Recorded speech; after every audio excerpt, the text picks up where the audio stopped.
Silakan Dek Gurunda.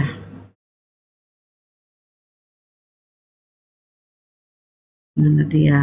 Oke, Lagi Bang Suma sudah siap. masuk. Oke, sip.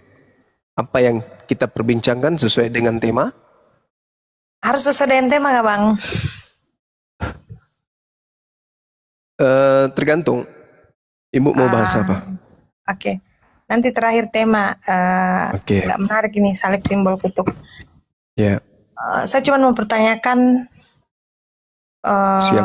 soal apa itu yang kalau di Mekah itu ibadah saudara-saudara Muslim itu kalau ke Mekah kan itu ada batu apa? Haji. Hajar Ya, Aswad.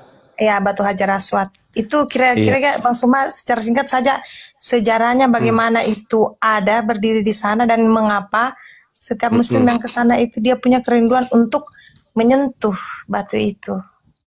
Iya. Jadi Rasulullah Muhammad SAW kemudian pernah melakukan hal yang sama, menyentuh batu tersebut sehingga ditengok oleh sahabatnya. Jadi ketika berbicara mengenai Hajar Aswad, di dalam Islam itu diceritakan di beberapa riwayat terkait pembangunan Ka'bah oleh Nabi Ibrahim dan juga anaknya Nabi Ismail. Hadis riwayat Tirmizi menyatakan bahwa Hajar Aswad ini adalah batu-batuan dari surga.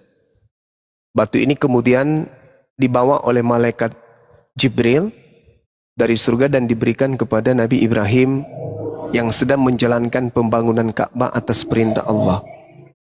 Kemudian, ya seperti itu.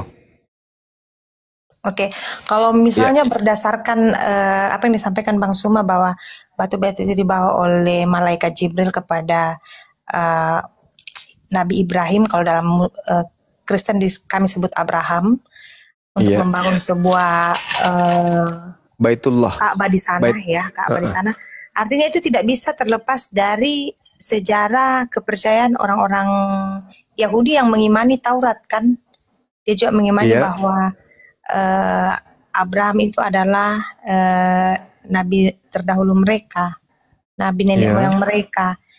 Jadi kepemilikan untuk batu aduh susah sekali saya bilang. Hajar Aswad. Hajar Aswad itu apakah juga diklaim oleh orang-orang Yahudi bahwa itu juga bagian dari mereka atau hanya diklaim oleh orang Muslim? Karena kalau dilihat dari penjelasan Bang Suma bilang tadi itu pemberian malaikat Jibril kepada Ibrahim dalam Ya, jadi kalau kita lihat sejarah dan hadits juga, Nabi Ibrahim bersama dengan anaknya Nabi Ismail yang ke Mekah. Sementara Nabi Ibrahim dengan anaknya Ishak itu ke Palestina. Jadi masing-masing anak ini diberikan warisan. Satu yang ke Palestina, satu yang ke Mekah.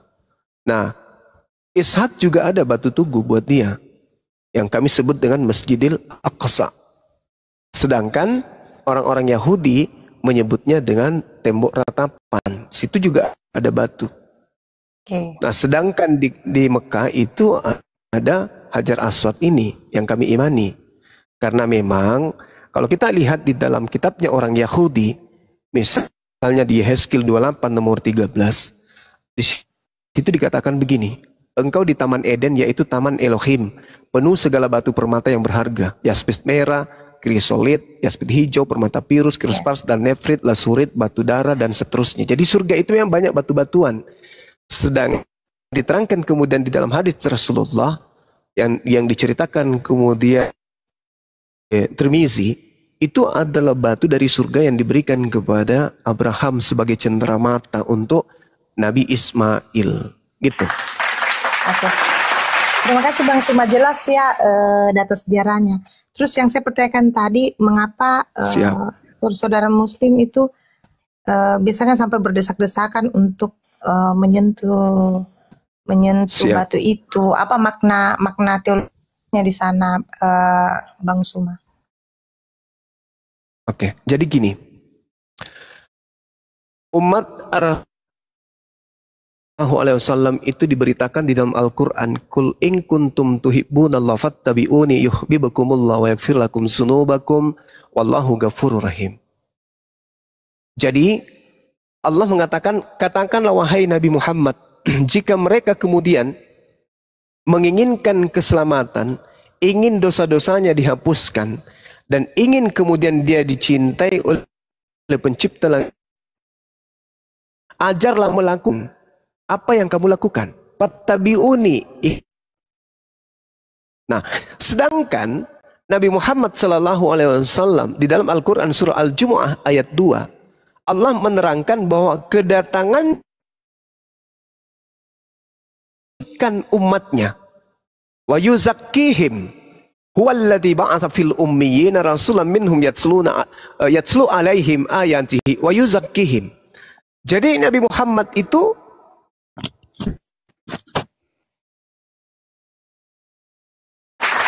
salah satu cara mensucikan manusia adalah menghapuskan dosa-dosa manusia. Dari manusia itu punya dosa harus dihapuskan. Nah, cara untuk menghapuskan dosa adalah mentaati perintah. Salah satu perintah adalah mengusap batu Hajar Aswad. Jadi bukan batunya yang menghapuskan dosa, tetapi melaksanakan perintahnya. Yaitu misalnya saya di Indonesia, saya kemudian datang dari Makassar ke Jakarta, Jakarta nyebrang sampai ke Arab sana untuk menyentuh batu itu. Perbuatan saya, pengorbanan saya, waktu, tenaga, pemikiran, materi yang saya keluarkan kemudian untuk menyentuh batu itulah yang menyebabkan saya mendapatkan upah penghapusan dosa. Sama seperti ketika saya bekerja. Saya bekerja mengangkat batu, memindahkan batu itu ke atas mobil truk. Saya mendapatkan upah duit. Bukan duit yang memberikan saya, bukan batu yang memberikan saya upah. Tetapi pekerjaan saya menyentuh batu itu dan memindahkan batu itu ke mobil truk, itulah yang mendatangkan rezeki buat saya. Nah, sama seperti di Yesaya 6 nomor 6 sampai nomor 7. Ketika kemudian batu itu menyentuh mulutnya, maka dosa-dosanya dihapuskan. Coba Anda baca. Belum lagi kalau kita melihat di dalam Yosua 24 nomor 27.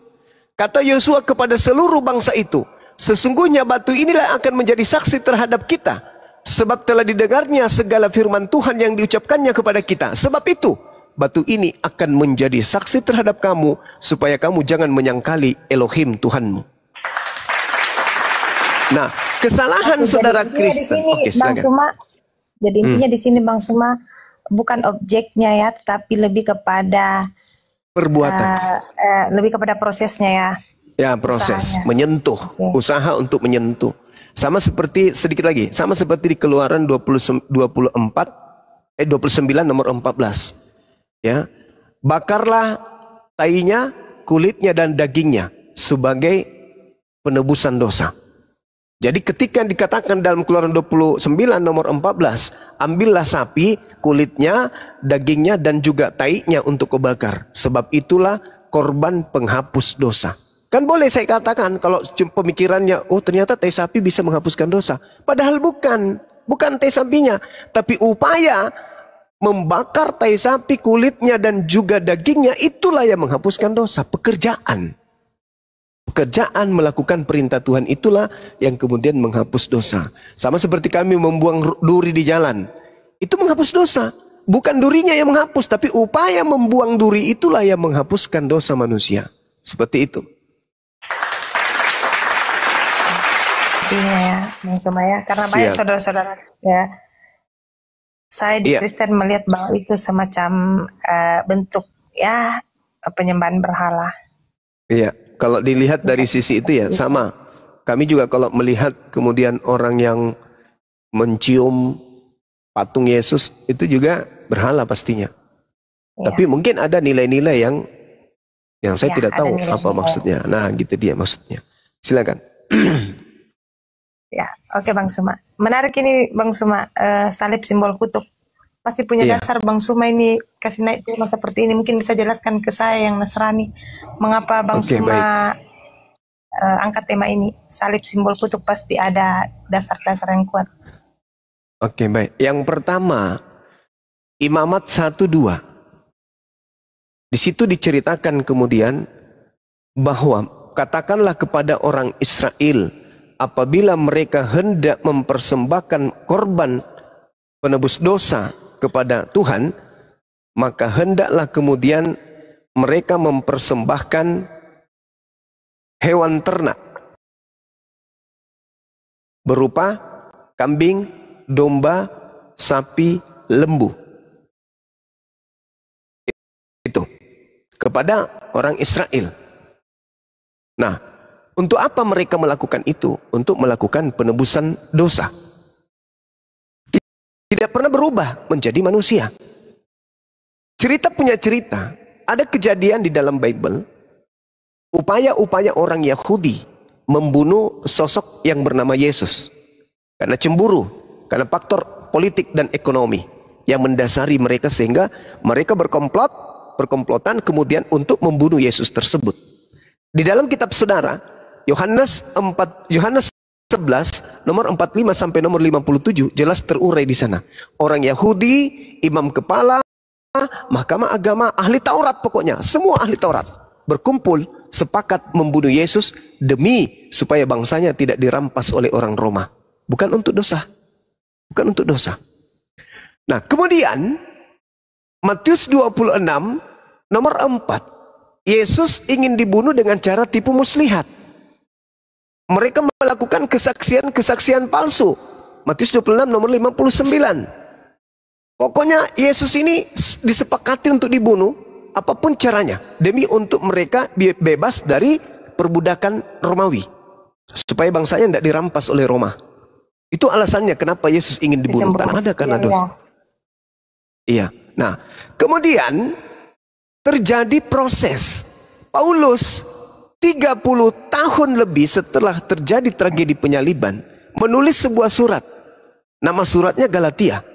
Di bab 3 nomor 13 dikatakan, Yesus telah menebus kita dari kutuk hukum Taurat dengan jalan menjadi kutuk. Sebab ada tertulis, terkutuklah orang yang mati digantung di atas tiang salib. Sedangkan yang tertulis yang dimaksud oleh Paulus di sini adalah yang terurai di dalam Ulangan 21 nomor 22 sampai 23. Apa yang tertulis di sana? Apabila ada orang yang melakukan dosa yang sepadan dengan hukuman mati, lalu kau hukum dia, jangan kau biarkan mayatnya semalam-malaman. Sebab orang yang dikutuk Tuhan, jangan kau biarkan mayatnya semalam-malaman menyentuh tanah yang diwariskan Tuhan kepadamu. Itu nggak boleh. Berarti menurut Paulus, Yesus ini adalah orang yang dikutuk oleh Tuhan. Karena dia mengutip Ulangan 21. Sedangkan yang dikutuk oleh Tuhan adalah orang yang melakukan dosa yang sepadan dengan hukuman mati. Sedangkan yang dikutuk oleh Tuhan, Ulangan 27 nomor 25, terkutuklah orang yang menerima uang suap untuk menyerahkan orang yang tidak bersalah untuk dibunuh. Tuh.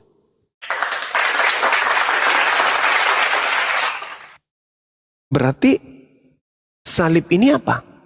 Simbol kutuk. Karena Paulus sendiri mengatakan, Yesus telah menebus kita dari hukum Taurat dengan jalan menjadi kutuk. Jadi Yesus itu di atas salib itu kutuk dia menjadi kutuk. Dan Ulangan 21 nomor 22 23, salib itu simbol kutukan Tuhan.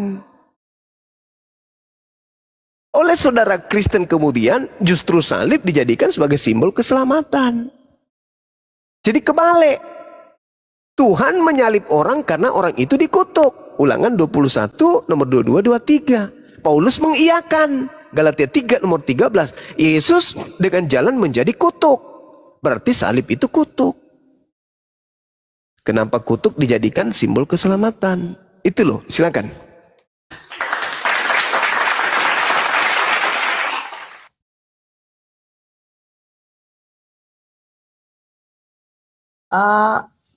Lalu bagaimana Muslim melihat, oke, mungkin kita sepakat bersama bahwa sejarah penyaliban itu baik.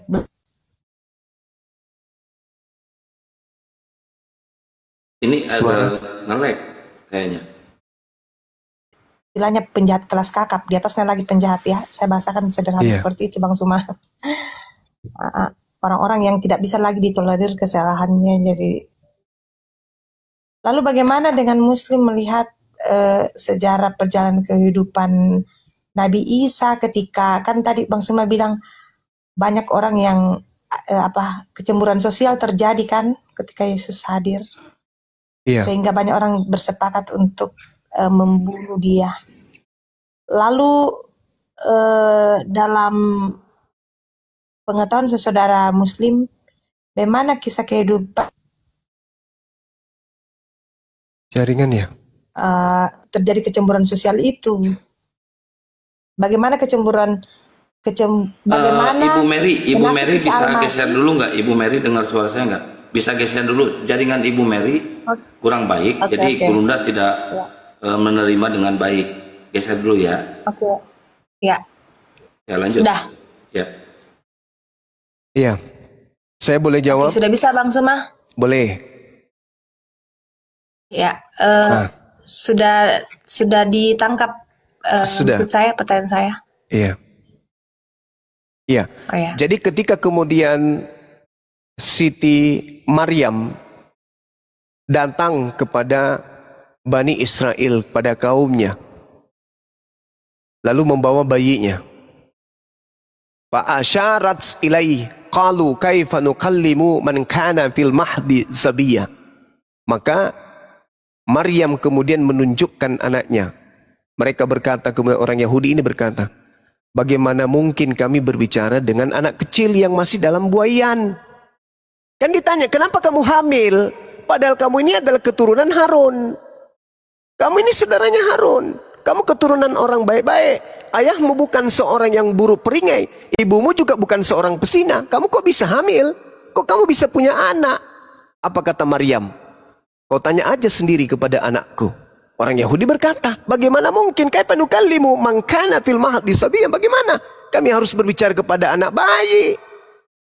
Di dalam Al-Quran dikatakan, anak bayi itu berbicara, Inni Abdullah. Sesungguhnya aku ini adalah hamba Allah. Jadi Nabi Isa membela ibunya. Kalau di Bible tidak ada pembelaan sekalipun yang dilakukan oleh Yesus kepada ibunya. Bahkan Yesus tidak pernah memanggil ibunya dengan panggilan ibu di dalam Bible. Kalau di Al-Quran, Nabi Isa membela ibunya. Ini Abdullah. Jangan kau ganggu ibuku. Aku ini adalah orang yang suci. Ini Abdullah. Aku ini hamba Allah. Atani al-kitab wa ja'alani nabiyan. Dia memberiku kitab. Dan Tuhan juga menjadikan aku seorang nabi. Wa ja'alani mubarakan aina ma kuntu. Dan Tuhan menjadikan aku seorang yang diberkahi di mana saja aku berada. Dan Dia Allah memerintahkan kepadaku melaksanakan ibadah dan menunaikan kemudian zakat selama aku hidup. Wa barram biwalidati wa lam yaj'alni jabbaran syaqiyya. Dan berbakti kepada ibuku dan tidak menjadikan aku sebagai seorang yang sombong lagi celaka. Lalu dia katakan apa? Anak bayi ini berbicara, wassalamu alayya yauma wulid wa yauma amut wa yauma ub'atsu hayya. Semoga kesejahteraan dilimpahkan kepadaku pada saat aku dilahirkan, pada saat aku diwafatkan, dan pada saat aku dibangkitkan hidup kembali.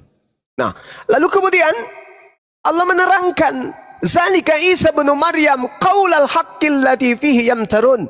Itulah Nabi Isa yang menyatakan perkataan yang benar yang mereka orang-orang Yahudi ragukan kebenarannya. Nah, lalu apa yang terjadi kemudian? Ketika orang-orang Yahudi berselisih paham tentang Nabi Isa, mereka kemudian semakin memperlihatkan kedegilan kebenciannya kepada Nabi Isa alaihissalam. Nabi Isa besar, memperlihatkan mukjizat, membangkitkan orang mati, lalu kemudian membuat orang lumpuh berjalan, penyakit sampar sembuh dan seterusnya. Malah dituduh sebagai pelaku sihir. Tidak pernah mereka ini melihat Yesus itu, Nabi Isa ini adalah sesuatu yang benar. Karena dia, menurut mereka, dia berasal dari anak haram, kok bisa kayak gini? Kok bisa jadi hebat kali orang ini? Akhirnya, pengingkaran dan penolakan terhadap Nabi Isa itu semakin menjadi-jadi terhadap orang Yahudi terhadap Nabi Isa alaihissalam. Nah, itu yang terjadi. Sehingga mereka bersepakat untuk membunuh. Kenapa mereka sepakat membunuh? Karena mereka melihat bahwa pengaruh Nabi Isa ini semakin kuat. Dan kalau Nabi Isa semakin kuat pengaruhnya, maka orang-orang di luar daripada mereka akan datang merampas tempat mereka. Apa yang terjadi? Kesepakatan mereka membunuh Nabi Isa. Tapi Allah kemudian menyelamatkan Nabi Isa alaihissalam. Tidak jadi dibunuh. Jadi yang dibunuh itu adalah penggantinya. Selesai cerita. Nabi Isa kami tidak dibunuh, tapi diangkat oleh Allah. Yang mati, yang disalib adalah pengganti dari Nabi Isa alaihissalam. Nah, yang menarik di sini, saudaraku, yang menarik, ternyata di dalam Bible yang mati digantung itu adalah orang yang dikutuk oleh Tuhan. Sedangkan kalau saya tanya nih orang Kristen, mau lulusan apapun dia, pastor, pendeta, aku tanya, Pak Pendeta, tolong tunjukkan kepada saya, apa dosa Yesus sampai dia harus dikutuk oleh Tuhan? Kata mereka, tak ada dosanya. Loh, kalau begitu bukan dia yang mati di atas tiang salib. Karena yang mati digantung di tiang salib adalah orang yang dikutuk oleh Elohim. Karena orang ini melakukan dosa. Oh, tidak ada dosanya Bang Suma. Lalu, dosa-dosa kami lah yang ditanggungnya. Wah, nggak nyambung.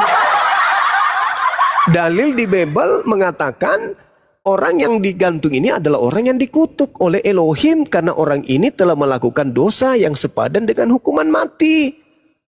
Paulus memberikan petunjuk itu. Sebab ada tertulis, terkutuklah orang yang digantung di atas tiang salib. Ada tertulis. Di mana tertulis? Ulangan 21. Ternyata di Ulangan 21, yang dikutuk di situ adalah orang yang melakukan dosa yang sepadan dengan hukuman mati. Nah, orang yang dikutuk. Sedangkan yang dikutuk menurut Ulangan 27 nomor 25 adalah orang yang menerima suap untuk menyerahkan orang benar agar dibunuh. Sedangkan di tradisi Kristen yang menerima suap adalah Yudas. Kira-kira ada gambaran tidak Bang Suma, siapa itu orang yang menurut ini, kita berbicara menurut versi Islam, yang menggantikan Isa, karena kan terjadi kecemburuan sosial, singkatnya seperti itu. Lalu Nabi Isa diselamatkan oleh Allah, diangkat ke sorga, dan penggantinya lah. Kira-kira ada bayangan dalam Muslim, kira-kira siapa yang menggantikan orang itu? Kalau di Islam dikatakan wama qataluhu. Ada data jelasnya begitu? Tidak dijelaskan siapa yang menggantikan. Akan tetapi yang menggantikan Nabi Isa itu dituduh dengan tuduhan yang hanya mengikuti persangkaan belaka. Mereka tidak yakin tentang siapa yang dibunuh ini. Mereka tidak yakin. Makanya coba Anda lihat di dalam Kisah Para Rasul 25 nomor 19. Mereka berselisih paham tentang seseorang yang bernama Yesus. Paulus berkata dia hidup, tetapi orang lain mengatakan dia sudah mati. Berselisih paham. Nah, di dalam Markus 16:12 juga diceritakan. Setelah itu, Yesus menampakkan diri dalam bentuk rupa yang lain kepada dua orang muridnya. Pertanyaannya, dari mana Markus tahu kalau itu adalah Yesus dalam bentuk rupa yang lain? Kan tidak ada. Mereka hanya mengikuti persangkaan belaka. Tak ada yang memastikan. Markus tidak pernah bertemu Yesus. Di mana Markus bertemu Yesus? Tidak pernah. Mereka hanya mengikuti persangkaan belaka. Ini adalah Yesus yang dalam bentuk rupa lain. Dari mana dia tahu? Berarti Al-Quran betul. Mereka tidak yakin dengan apa yang mereka bunuh. Mereka nggak yakin. Nah, makanya sederhananya begini. Kalau di dalam Al-Quran, dalam surah Maryam ayat 19, Nabi Isa alaihissalam diterangkan bahwa beliau adalah seorang nabi yang suci. Itu diterangkan di dalam surah Maryam ayat 19. Itu jelas. Artinya beliau dikatakan li'ahabalaki gulaman zakiyah, seorang anak laki-laki yang suci. Ini Nabi Isa. Sedangkan di dalam Bible Kisah Para Rasul 4 nomor 30, Yesus adalah hamba yang suci. Sedangkan yang digantung adalah manusia yang dikutuk. Ini siapa ini? Yang dikutuk ini siapa? Ulangan 27 nomor 25, terkutuklah orang yang makan suap untuk menyerahkan orang benar untuk dibunuh. Ini siapa ini yang melakukan hal ini? Sedangkan kalau kita lihat di dalam Amsal 21 nomor 18, jelas sekali dikatakan orang fasik dipakai sebagai tebusan bagi orang yang benar, dan pengkhianat dipakai sebagai ganti orang yang jujur. Sedangkan Yesus berkata di dalam Lukas 24 nomor 44, harus digenapi tentang aku apa yang tertulis di dalam kitab Amsal. Orang fasik dipakai sebagai tebusan bagi orang benar, dan pengkhianat sebagai ganti orang yang jujur. Nah, siapa yang fasik ini? Kita baca kemudian di kitab Amsal 17 nomor 27, yang disebut orang fasik di sana adalah orang yang menerima suap. Saya bacakan Amsal 17 nomor 23. Siapa orang fasik ini? Orang fasik adalah mereka yang menerima suap. Siapa yang menerima suap? Yudas. Berarti kalau kita mengartikan Amsal 21:18, Yudas dipakai tebusan untuk Yesus, dan pengkhianat, siapa pengkhianat? Yudas. Yudas dipakai ganti sebagai tebusan kepada Yesus. Karena Yesus berkata di dalam Lukas 24 nomor 44, harus digenapi tentang aku apa yang tertulis di dalam kitab Amsal. Al-Quran betul, pengakuan Yesus betul. Yang salah Kristen, karena menyembah orang yang digantung terkutuk di atas pohon disalib. Makanya coba saudara saya ini, coba Anda baca di dalam Matius 7 nomor 22-23. Pada hari terakhir nanti banyak orang memanggil aku Tuhan. Bukankah kami bernubuat pakai namamu Yesus, bermujizat pakai namamu Yesus, mengusir setan pakai namamu Yesus? Oke, Apa kata Yesus? saya potong. Silakan. Silakan. Saya potong Bang Suma, maaf.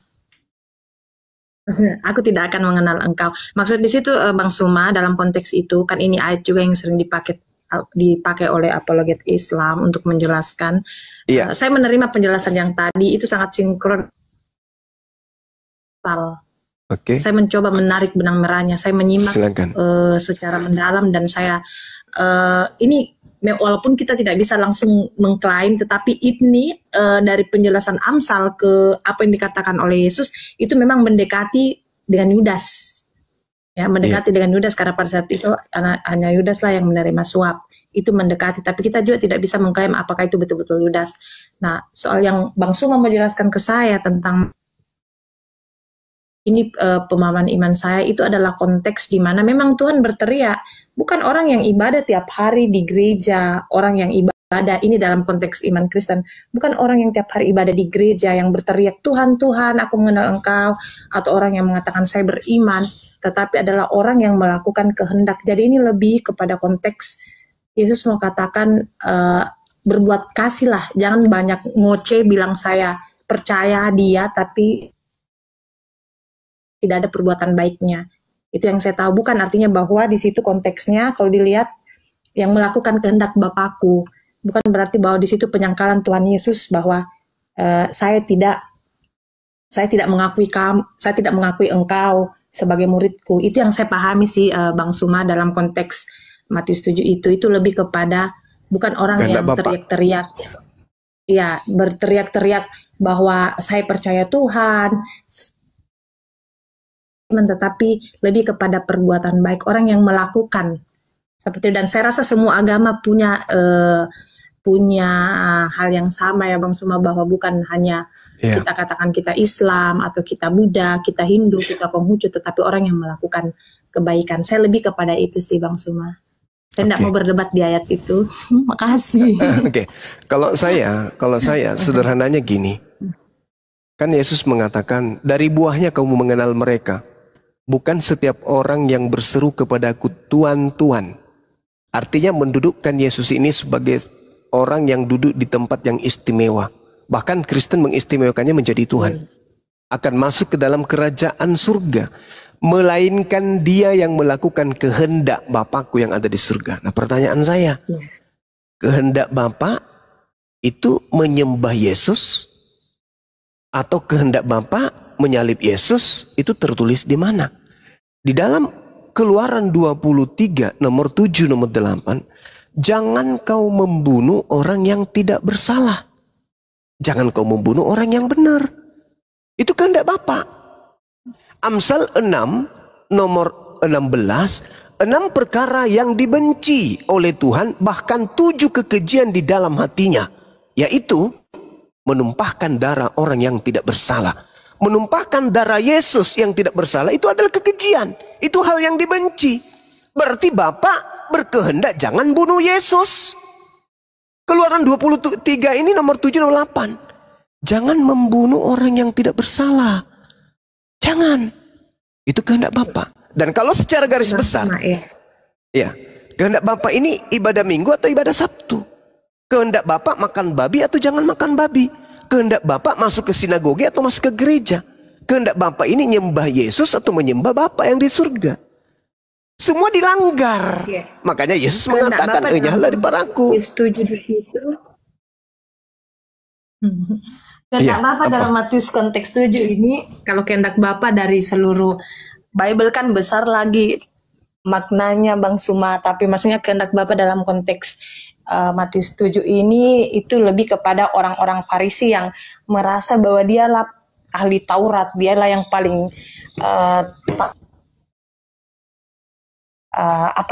labelnya saja mereka para ahli Taurat, tetapi selalu mendiskriminasikan orang-orang yang miskin, orang-orang yang ya istilahnya tidak bisa diterima di masyarakat menurut orang-orang Yahudi. Itulah yang mereka diskriminasikan. Jadi kalau kehendak Bapak secara luas memang besar maknanya Bang Suma, tapi dalam konteks Matius 7 yang saya pahami di sini teguran keras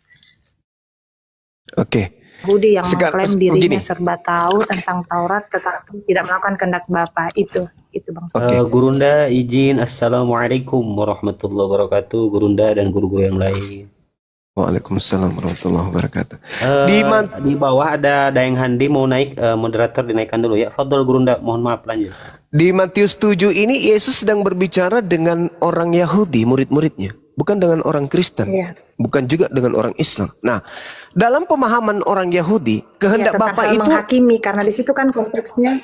Ya, orang Yahudi paham kehendak Bapak itu di mana? Perjanjian Lama atau Perjanjian Baru? Kalau kehendak Bapak? Perjanjian Lama.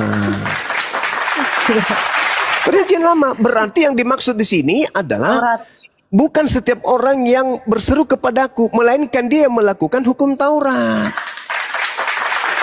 Yang melakukan hukum Taurat inilah yang dikenali oleh Yesus. Muncul Kristen ikut-ikutan yang bukan penganut Taurat, manggil Yesus Tuhan, bermujizat pakai namanya. Sehingga Yesus mengatakan pada hari terakhir nanti, aku akan mengatakan kepada mereka, enyahlah daripadaku, aku tidak mengenal kalian, kalian pembuat kejahatan. Kenapa?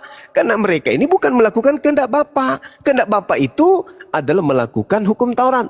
Makanya di dalam Matius 23, nomor 1, nomor 2, nomor 3, Yesus berkata apa? Jangan kau mengikuti orang-orang ahli Taurat dan orang Farisi. Sebab mereka berkata tentang hukum Taurat, tapi mereka tidak mempraktekkan. Berarti hukum Taurat itu harus dipraktekkan. Sedangkan Paulus mengatakan dengan matinya Yesus, Yesus telah membatalkan hukum Taurat dengan segala perintah yang ada di dalamnya. Dalam Efesus 2 nomor 15. Berarti yang dimaksud Yesus di sini yang bisa selamat adalah yang melakukan kehendak Bapa. Kehendak Bapa itu adalah hukum Taurat. Makanya dalam Ulangan 4, apa kata Tuhan di sana? Jangan kau menambahi, jangan kau mengurangi firman yang kusampaikan kepadamu.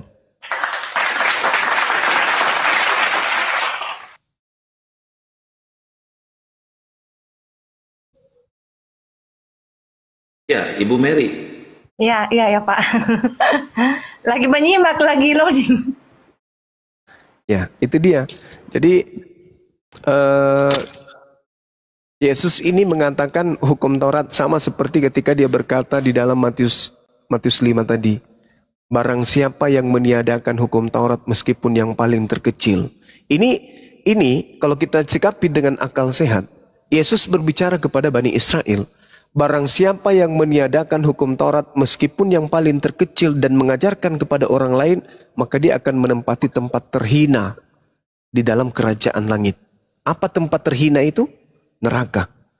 Berarti tidak boleh menghilangkan. Nah, sedangkan kalau kita melihat apa yang dilakukan oleh Paulus, menghilangkan hukum Taurat, mengajarkan orang untuk tidak bersunat. Tapi apa yang terjadi dengan Paulus ketika dia kembali untuk ke Yerusalem setelah dia mengajarkan orang di luar Yerusalem untuk meninggalkan hukum Taurat?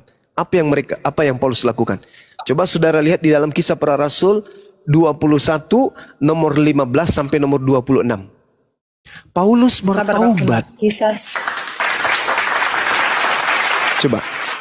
Kisah Para Rasul 21 nomor 15 sampai nomor 26. Paulus bertaubat dari mengajarkan ajaran Kristen.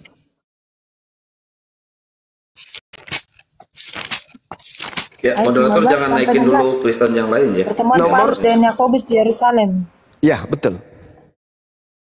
Coba baca sampai nomor 26. Apa yang Paulus lakukan di situ? Bertaubat. Gila. Ayat 15 sampai ayat 26. Ada yang bisa bacakan supaya teman-teman yang lain dengar? ke rumah seorang yang bernama ayat berapa Gurunda? Ya, dari 15 sampai nomor 26.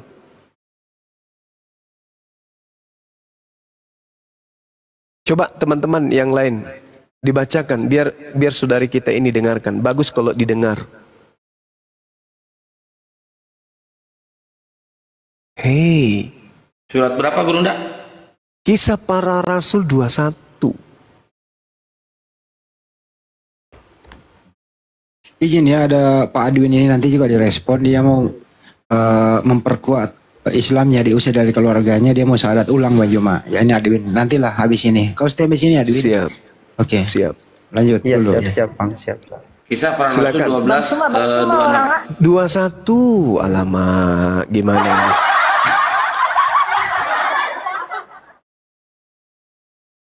Pecat asistennya itu Bang Suma, lama sekali. Menceritakan bahwa Paulus pergi bersama 4 orang dan melakukan upacara penyucian diri bersama mereka pada keesokan harinya. Kemudian Paulus dan keempat orang tersebut masuk ke bait Allah untuk mengumumkan. Tidak bisa jadi dosen ini.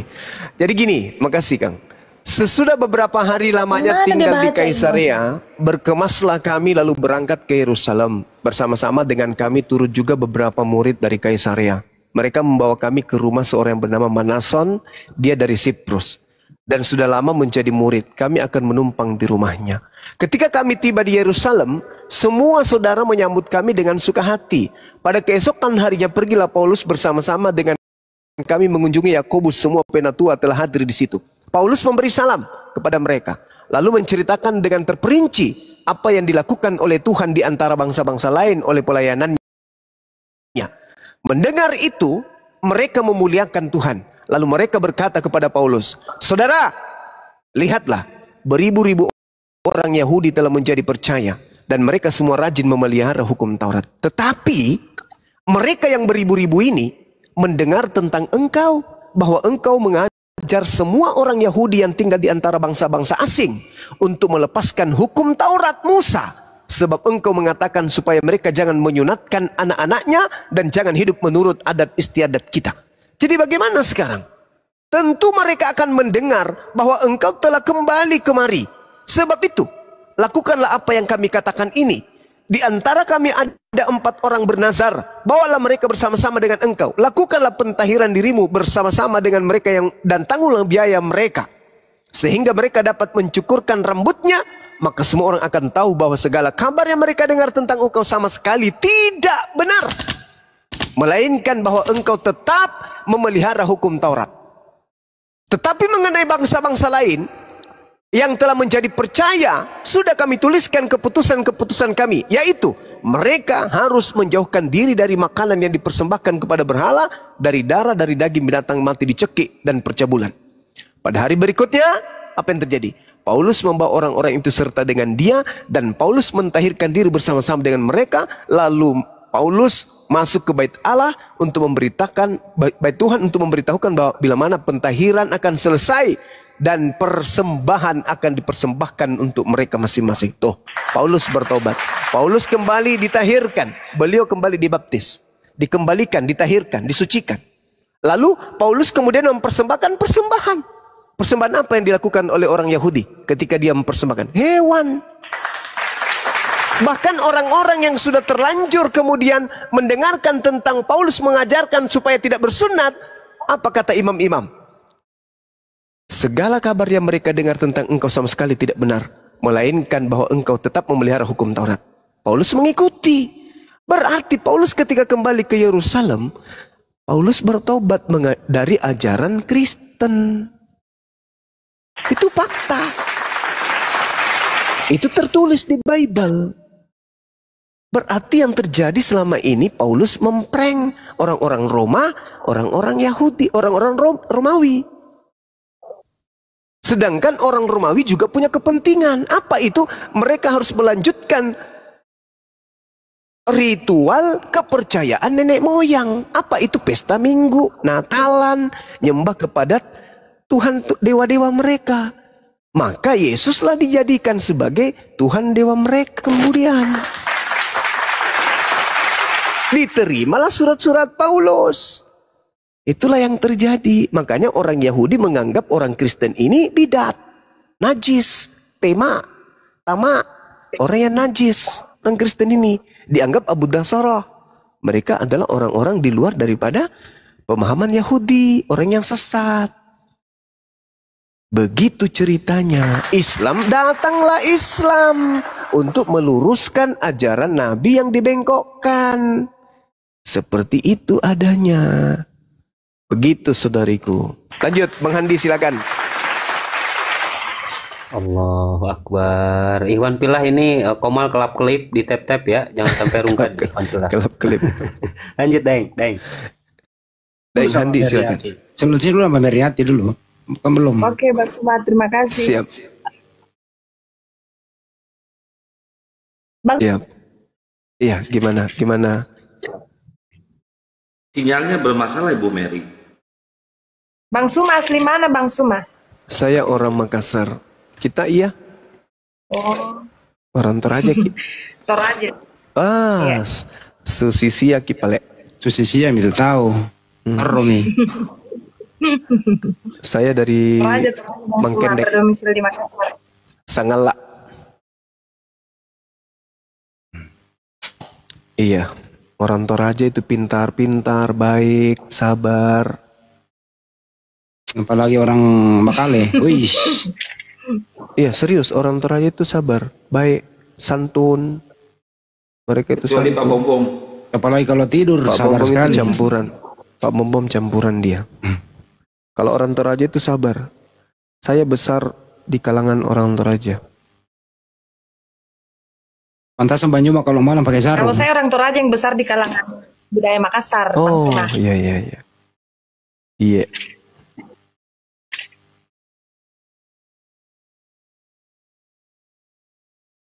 Meriati ini masih Kristen kah? Kristen. Katolik berarti ya? Kristen Protestan. Oh Protestan. Iya. Nggak ada rencana Meriati? Ada rencana nggak? Rencana apa ini Bang? Rencana menikah. Pasti adalah. Rencana. Ya, lanjut bertanya lagi Bu Mary. Silakan. Keluarin semua unek-uneknya. Masih dipikirkan Bang. Iya. Kalau konsep ketuhanan di Muslim itu saya tidak usah pertanyakan lagi Bang, karena saya sudah paham. Iya, tinggal yang saya ini, yang saya lagi teliti tentang bagaimana keberadaan Nabi Muhammad ini. Beli kitabnya langsung, Sirah Nabawiyah. Ada dikasih teman Ustadz ini, tapi belum sempat dibaca-baca, Bang. Iya, baca Maki.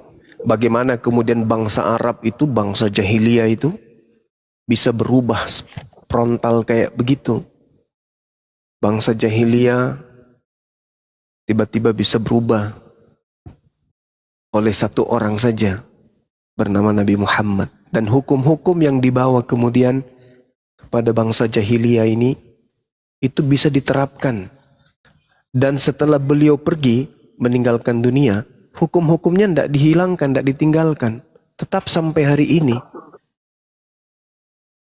Sampai hari ini tetap tidak pernah berubah. Oh ya, Bang Suma. Siap. Terpikirkan satu pertanyaan.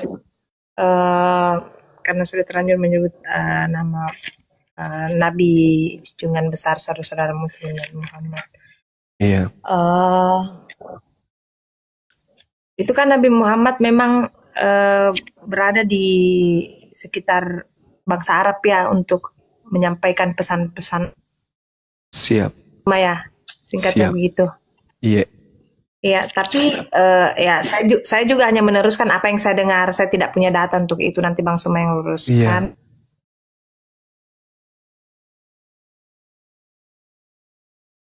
Bagaimana? Sinyalnya itu Gurunda. Terlalu kasar kalau dibilang buta huruf, tapi maksudnya dalam mungkin membukukan mungkin ya sehingga bukan beliau langsung yang menuliskan Al-Quran, ini menurut penjelasan teman-teman secara singkat, tetapi sahabat-sahabatnya, karena beliau punya sahabat-sahabat. Apa itu benar, Bang Suma? Iya. Jadi sebenarnya pada zaman Rasulullah, Al-Quran itu sudah berbentuk mushaf. Diceritakan di hadis riwayat Bukhari nomor 2990, hadis riwayat Muslim 1869, bahwa mushaf itu sudah ada pada zaman Rasulullah. Al-Quran itu sudah ada dalam bentuk tulisan. Nah, sehingga Rasulullah mengatakan apa di dalam Al-Quran? Huzu Al-Quran min arba'ah. Ambillah Al-Quran dari 4 orang sahabatku. Abdullah bin Mas'ud, Salim Mu'az bin Jabal, dan Ubay bin Ka'ab. Nah, sedangkan Al-Quran itu ketika disampaikan oleh Rasulullah, tradisi penyampaiannya itu lisan.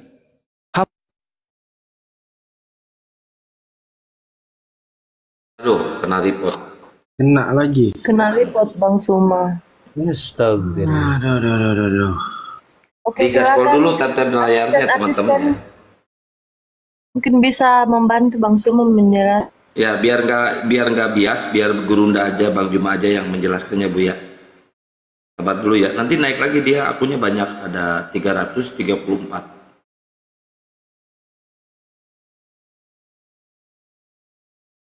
Atau nanti Bu Mary bisa bertanya tentang kenapa Islam ini harus sholat atau harus disunat, itu bisa dipertanyakan juga, Bu. Insya Allah bisa dijelaskan. Soal itu kalau konsep itu enggak usah, Bang. Udah tahu ya? Saya lebih tertarik untuk mencari identitas Nabi Muhammad, mengapa dia punya. Dia kan kalau diketik di Google itu muncul manusia yang sangat berpengaruh di dunia, muncul namanya yang pertama. Jadi pasti orang punya rasa penasaran mengapa dia punya pengaruh seperti itu. Padahal kalau dipikir latar belakang pendidikannya dia tidak seperti Paulus yang terpelajar. Dia dapatkan, tetapi kenapa bisa dia mengingat begitu? Maksudnya secara manusia begini kan Pak, hitung-hitungnya saya begini. Pesan yang kita dengar hari ini 2 jam kemudian ketika kita mau teruskan ke orang lain itu belum tentu bisa sama titik komanya begitu. Nah, Nabi Muhammad kan juga adalah manusia yang sama seperti kita, punya mata 2, telinga 2, pikiran seperti itu. Tetapi kalau saya seorang yang bukan Muslim mempertanyakan itu, kenapa bisa terbukukan apa ya Al-Quran. pesan-pesan Allah itu secara detail, sedangkan dia punya keterbatasan, dan wajarlah juga misalnya kalau ada orang-orang non-muslim yang katakan, tidakkah itu buatan karangan-karangan tulisan sahabat-sahabatnya pada saat itu, bisa jadi ada tambahan atau ada yang dikurangi. Ini pikiran saya sebagai itu, makanya saya mau penjelasan. Begini Ahi, punya kemampuan seperti bagaimana. Santang ya, mungkin tadi yang jawaban yang tadi biar dilanjutkan sama Gurunda Zuma, benar kata Akhi Kian Santang, biar tidak bias. Tapi sedikit Mbak Miria ya, sebenarnya sambil menunggu Gurunda, dan Gurunda sudah datang. Lanjut Gurunda, tafadhol. Oke, baik. Iya. Jadi kalau dalam pengajaran Quran sahabat dari Rasulullah itu ada yang disebut ijazah dan wasimaan. Apa itu? Ijazah setoran dan semaan. Jadi praktiknya adalah seorang guru membaca ayat suci Al-Quran, murid mendengarkan dengan seksama. Setelah sang guru selesai membaca, murid membaca ulang yang dibaca oleh gurunya. Nah, ketika ada kesalahan, maka pasti akan diluruskan. Al-Quran diwahyukan selama 22 tahun kurang lebih. Waktu yang sangat cukup kemudian untuk menghafalkan Al-Quran. Dan yang menghafal itu bukan cuma 1-2 orang. Hampir seluruh sahabat. Sedangkan hari ini, anak-anak Islam bukan sahabat Rasulullah. Bisa menghafal Quran, ada yang 3 tahun. Bisa menghafal sampai 30 juz. Apalagi mereka orang-orang Arab, orang-orang cerdas. Jadi tidak ada keraguan kemudian, karena ketika ayat suci Al-Quran itu keliru, pasti kemudian orang akan tahu, dunia akan bergemuruh. Contoh, ada nggak yang bisa baca Quran di sini? Sembarang, baca Quran ayat apa saja atau surat apa saja. Insya Allah saya akan tahu, kalau itu hurufnya salah, makhrajnya salah, keliru, cara bacanya pun saya ngerti. Artinya apa? Tidaklah mungkin Rasulullah membiarkan sahabatnya salah di dalam mengajarkan Al-Quran. Contoh, ketika saya membaca surat di dalam Al-Quranul Karim misalnya, A'udzubillahi minasyaitonirrajim. Wa tara katsiran minhum yusari'una fil itsmi wal udwan wa aklimhimul lihimus suhar. Salah begitu pasti ditegur. Kalau ada keliru pasti ditahu. Salah huruf saja, salah bacaan pasti bergemuruh dunia ini. Umat Islam semuanya akan mengatakan itu salah. Misalnya, saya baca begini. Labi samakan. Boleh saya baca ya Gurunda ya? Boleh? Kaget saya, Bos. Bismillah. Tadi jauh. Bismillahirrahmanirrahim. Innaka laminal mursalan. Nah, salah. Harusnya kasrah. Nah, betul. Bacaan bawah. Mursalin. Pasti ketahuan. Pasti ketahuan. Tidak bisa tidak. Makanya Al-Quran itu dikatakan inna nahnu nazzalna dzikra wa inna lahu lahafizun. Aku Tuhan yang mewahyukan Al-Quran dan aku juga yang akan menjaganya. Makanya tidak bisa keliru. Mau sampai kapanpun upaya-upaya untuk merubah Quran, dunia akan bergemuruh. Tidak akan pernah bisa. Apalagi zaman Rasulullah. Sekarang aja yang kita sudah 1400 tahun bisa tahu, apalagi zaman beliau. Gak bisa salah. Al-Quran itu. Paham. Ya, lanjut Bang. Silakan. Ya, silakan. Paham. Ini kan zaman Injil dibawa oleh Nabi Isa dengan Nabi Muhammad itu jaraknya kurang lebih 600 tahun ya. Mohon diluruskan kalau salah. Jaraknya kurang lebih seperti itu, 600 tahunan seperti itu. Dan di Al-Quran ada begitu banyak sekali ada di Bible. Baik itu dalam konteks perjanjian lama maupun Gimana di Al-Quran di Al-Quran ada begitu banyak cerita-cerita yang hampir sama dengan yang ada di kitab Taurat ya, perjanjian lama maupun perjanjian baru. Iya. Nah, teman saya biasa bilang begini, kalau kamu beli buku dianalogikan begini, kalau kamu beli buku, kamu mau cetakan yang Nah, pasti orang selalu mau bilang cetakan yang terbaru seperti itu.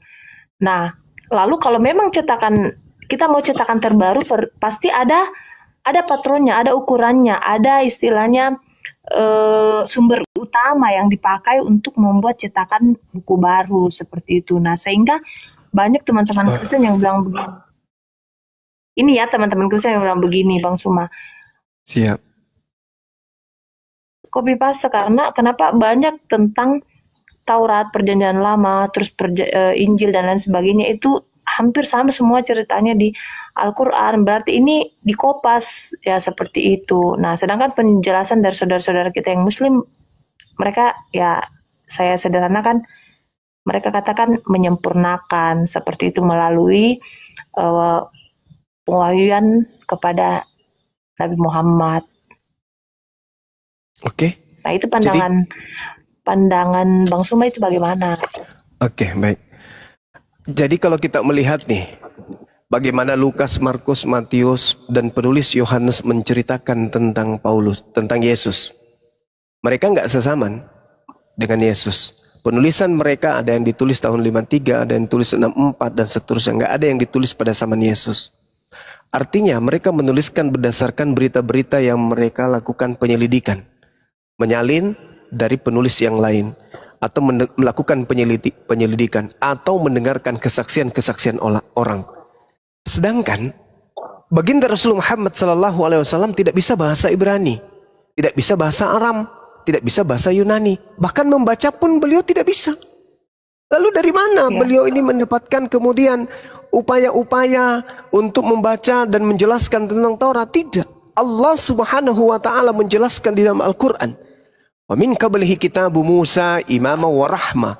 Wa hadza kitabu musaddiqul lisanan arabiyya liyunziral ladina zalamu wa busyra lil muhsinin. Dan sebelum Al-Qur'an kata Allah, wahai Nabiku Muhammad, telah ada kitab Musa sebagai petunjuk dan rahmat. Dan Al-Quran ini adalah kitab yang membenarkannya dalam bahasa Arab untuk memberi peringatan kepada orang-orang yang zalim dan memberi kabar gembira kepada orang-orang yang berbuat baik. Jadi Al-Quran, wahyu Allah yang maha melihat, maha mendengar, yang menyaksikan tentang Tauratnya, yang menyaksikan tentang Injilnya, yang datang kepada nabinya terdahulu, keadaannya disampaikan kemudian kepada Rasulullah dalam menggunakan bahasa Arab. Makanya di dalam Al-Quran, di dalam surah Al-Ma'idah, ketika Nabi Muhammad menerima Al-Quran, apa kata Allah? Ya ahlal kitab, qad ja'akum rasuluna yubayyinu lakum katsiran mimma kuntum tukhfuna minal kitab wa ya'funa an katsir. Qad ja'akum minallah nur wa kitabum mubin. Wahai ahli kitab Yahudi dan Nasara, sungguh telah datang Rasul kami Nabi Muhammad SAW datang kepadamu menjelaskan kepadamu banyak hal dari isi kitab yang kalian sembunyikan, dan banyak pula yang dibiarkannya untuk tidak dijelaskan. Sungguh telah datang kepadamu cahaya dari Allah, yaitu Islam, dan kitab yang menjelaskan, yaitu Al-Quranul Karim. Lalu kata Allah apa? Yahdi bihil lamanit tabaridwanahu subulas salam. Dengan Al-Quran itulah kemudian Allah memberi petunjuk kepada manusia yang mengikuti keridaannya kepada jalan keselamatan. Bukan lagi Taurat, bukan lagi Injil. Kenapa? Karena Taurat dan Injil sudah disembunyikan sebagian dari umatnya. Sekarang kalau kita mau jujur-jujuran, saudara Kristenku yang saya kasihi, apakah yang kalian pegang itu adalah Tauratnya Nabi Musa? Apakah yang kalian pegang itu adalah kitabnya Yesus? Kalau mau jujur, sudah pasti bukan. Bukan Tauratnya Musa dan bukan kitabnya Nabi Isa. Inilah yang diterangkan oleh Al-Quran. Yahdi bihil lamanit tabaridwanahu subulas salam. Wahai ahli kitab, pemegang Taurat dan pemegang Injil, Allah memberi petunjuk kepada kalian dengan mengikuti keridaannya kepada jalan keselamatan. Dengan Al-Quran, Allah mengeluarkan orang dari gelap gulita kepada cahaya dengan izinnya dan mendapatkan petunjuk jalan yang lurus. Kita mau baca kitabnya Nabi Musa? Tak ada. Kitabnya Nabi Daud tak ada. Kitabnya Yesus, Nabi Isa tak ada. Mana kitab itu? Sedangkan Markus, Matius ini hanyalah penulis-penulis yang menuliskan tentang peristiwa-peristiwa yang terjadi pada masa Yesus dan murid-muridnya. Yesus ceritanya dengan Tuhannya dan dengan umatnya. Terus kitabnya mana? Tak ada. Yang sampai pun di Indonesia hanya terjemahan. Sedangkan terjemahan itu adalah bukan firman Tuhan. Apa buktinya?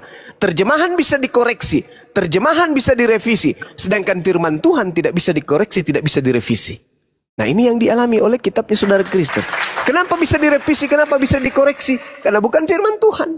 Hanya terjemahan. Itu pun terjemahan dari buku-buku hasil penyelidikan orang-orang yang tidak dikenal. Alhamdulillah Al-Quran hadir kemudian sebagai penunjuk jalan menuju kepada jalan keselamatan. Seperti itu. Silakan yang lain.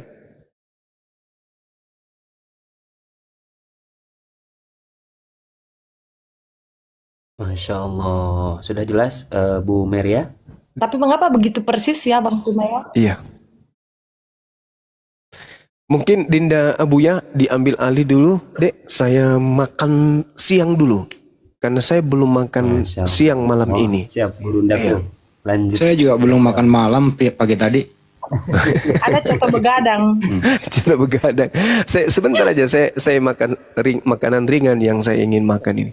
Apa itu? Popcorn 2 kilo. Bukan. Papeda. Melani, saya sambil nyimak, silakan. Ya. Saya dengar sambil makan ya. Besok